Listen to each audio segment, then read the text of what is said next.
Okay guys, it's a beautiful afternoon here in Casper, Wyoming. I just got back from the store. Let's see what I bought. Some waters.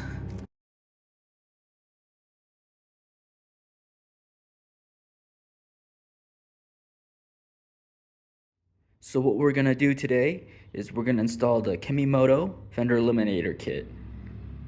Let's get started. So the first thing we're gonna do is we're gonna remove the seat cover. There's the little key thing to unlock, and it just pops right off, guys.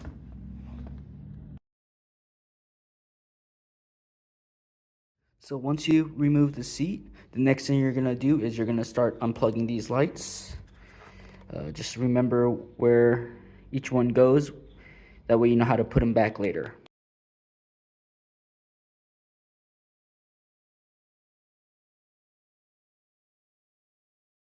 Okay, so once you have everything removed, the next thing you're gonna do is you're gonna be able to take these lights off right there. How you do that is that there's a bolt right there. You just unscrew it, and then it should come right off. So once you have that off, you're just gonna slide off that nut, and then take the whole assembly off, and then you're gonna do it for the other side as well. Alright guys, as you can see, I have both of the rear blinkers off. The next thing you're gonna do is you're gonna come up here and remove those two bolts, because that's what's holding the license plate frame onto the bike. Okay, so once you remove those two bolts, there are two additional screws down here. You can see one right there and another one on the other side. You got to remove those two. That way you can remove this cover that will allow you to take this thing off. I was finally able to get the frame off. Full disclosure, I had to remove one more bolt right there, and I was finally able to finagle this thing out of here.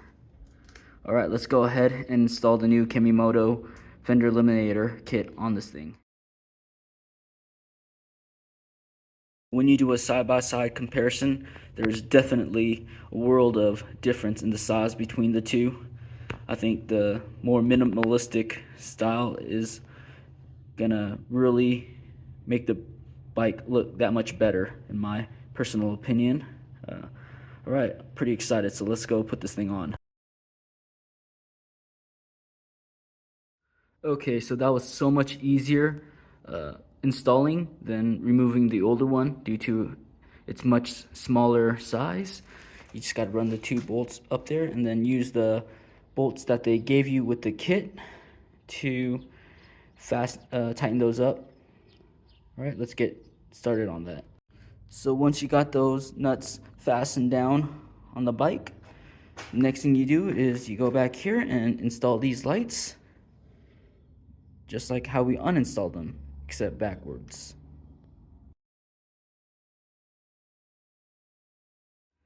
Okay, so once you tighten these things up, the next thing you're going to do, obviously, is replug those wires back in.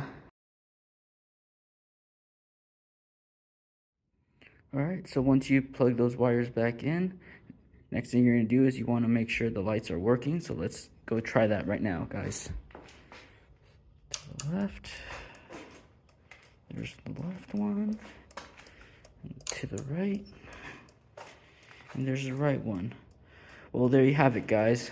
Obviously, you're going to put the seat back on, and you are good to go. I hope you guys enjoyed this video, and be sure to stay tuned as there will be more videos like this in the future.